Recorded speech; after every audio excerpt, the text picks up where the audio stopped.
Welcome sa Dries TV. Kung interesado ka sa ganitong news, huwag kalimutang isubscribe ang ating YouTube channel. Maraming salamat! Welcome po ulit sa ating panibagong update tungkol kina Kim and Paolo Abilino. Sa bawat update natin, tatalakayin natin ang mga pinag-uusapan sa mundo ng social media tungkol kina Kim and Paolo Abilino. Kaya naman kung hindi pa po kayo nakasubscribe dito sa ating channel nako, i-click nyo na po yan and isama nyo na din ang bell button.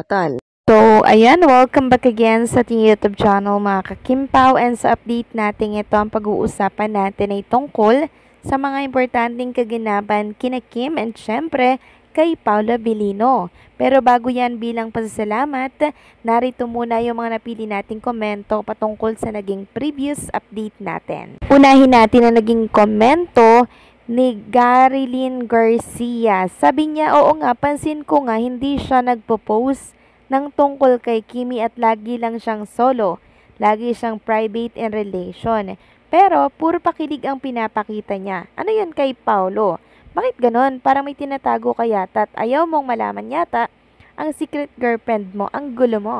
So, unang-una, ang gusto po ni Paolo Abilino mga kakimpaw ay privacy po. Gusto po niya tahimik na relasyon. Pero kahit gano'n naman po, 'di ba mga kakimpaw, hindi po tinatago ni Paolo kay Chinita Princess at sa atin yung kilos nila. So doon kasi natin napapansin, yung kilos hindi yung nagsisinungaling eh.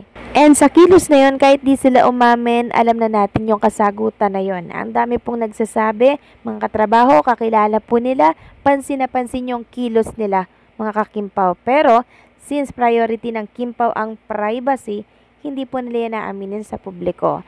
So, igalang na lang siguro natin yon. And then, ang pangalawang komento, mula naman po kay Ding Ramiliano. Sabi niya, nag-post si Paolo yung nasa ABS-CBN Ball. Hindi lang masyado mahilig si Paolo sa social media. Sinabi na niya yan, kaya't naintindihan ko si Paolo.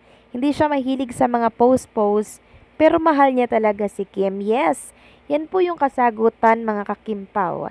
Siya yung hindi po showy sa social media, pero totoo po yung pinapakita niya, 'di ba?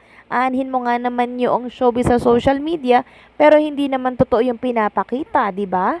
So dito na ako kay Paolo na private, 'di ba? Hindi siya showy, pero 'di ba, seryoso, sincere sa kanyang nararamdaman at trato kay Chinita Princess.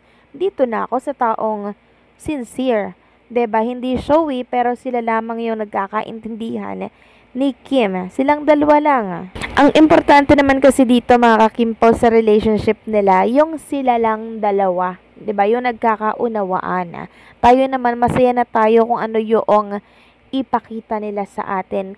Bonus na lang yun mga kakimpaw eh. Kaya happy na tayo kung ano man yung pinapakita ni Kim and Paolo kahit hindi po sila umaamin sa publiko. So maraming salamat sa commenter natin ngayong gabi and sana po ay naliwanagan ang lahat. So proceed na tayo sa topic natin ngayon. So pag-usapan natin itong picture ni Kim and Paolo Abilino sa Bislig Tokuha sa hotel po.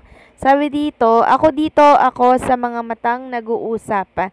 Connection yan from the soul, deep. Ibig sabihin, malalim na yung samahan nila.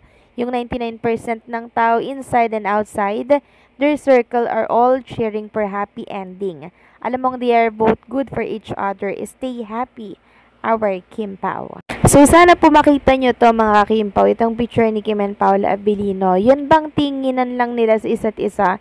Understood na nila kung anong ibig sabihin ng bawat isa sa kanila. Ibig sabihin nun, sobrang lalim na po talaga ng connection nilang dalawa. Kumunot lang ang noon ng isa, alam na niya na galit yung isa. So, ganun po mga kakimpaw, yung tinatawag na malalim na connection. Naiintindihan nila yung galaw, yung kahit simpleng galaw ng isa't isa.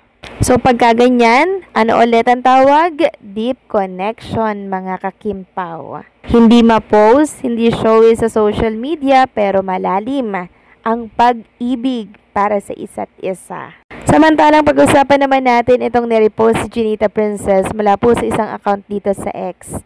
Ito yung tingin ni Paolo Abilino nung time na nagpe-perform sila sa Bislig kagabi. Sabi kasi dito, awat na Paolo, awa na lang talaga. Kasi sobrang titig po talaga ni Paolo Abilino kay Chinita Princess. Actually, yung mga picture po ni Paolo Abilino noon pa man, nakikita ko, napapansin ko, nakakaiba talaga yung titig niya kay Chinita Princess eh. Parang si Paolo Abilino yung talagang hindi pagsasawa ng isang Chinita Princess. Kasi the way na tumingin siya kay Kim Chu, mga kakimpaw, grabe, parang kulang na lang matunaw na po si Kim Chu sa mga titig ng isang Paolo Abilino.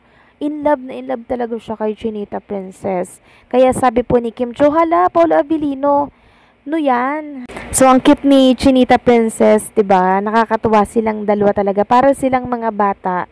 Parang hindi mo ma-feel or may imagine na nasa 30s na sila. Parang nasa teens lang sila, no? Parang mga kaedad lang nila yung mga bagets na love team ngayon. Next topic naman, pag-usapan natin ang tungkol dito kay Kim Chu na kung saan ay inabangan nga po ng mga Kim Pao fans dito po sa It's Showtime kung present ba to or hindi. At nang i-check ko nga po kanina, wala nga po si Chinita Princess dito kasi madalas po pag present yan sa It's Showtime, lagi pong may video clip na nag-share dito sa mundo ng social media. Pero ngayon, nananahimik yung social media, panaga na po sa Bislig ang nakikita po natin. So, yung mga nagtatanong, bakit wala po si Chinita Princess dito po sa It's Showtime? So, alam na po natin ang kasagutan doon. Pagod po si Chinita Princess, pagod din po si Paolo Abilino, kaya't kailangan nila ng pahinga. Kailangan po nilang bumawi. Merong din nagsasabi na bakit daw wala silang nakita na dumaan daw sa airport. So, alam naman natin na ilang beses na pong nagagawa ni Kim and Paolo Abilino yan, di ba? Na wala pong mga papres. So, meron po kasing daanan ang mga artista talaga para hindi po pagkaguluhan.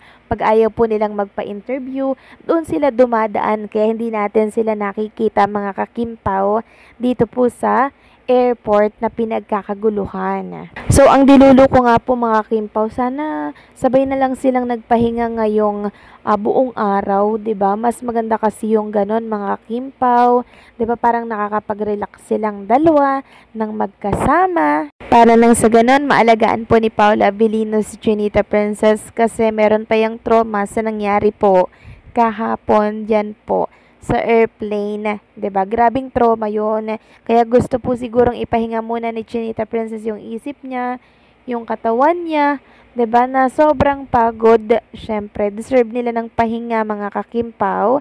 And hopefully bukas makita na po natin si Chinita Princess dito sa It's Showtime. So pahinga lang yan sila, mga kakimpaw. After nyan, bawi ulit sila sa mga susunod po na araw. So, paano, mga kakimpaw? Hanggang dito na lamang po ang update natin. Maraming salamat sa patuloy na pagsuporta.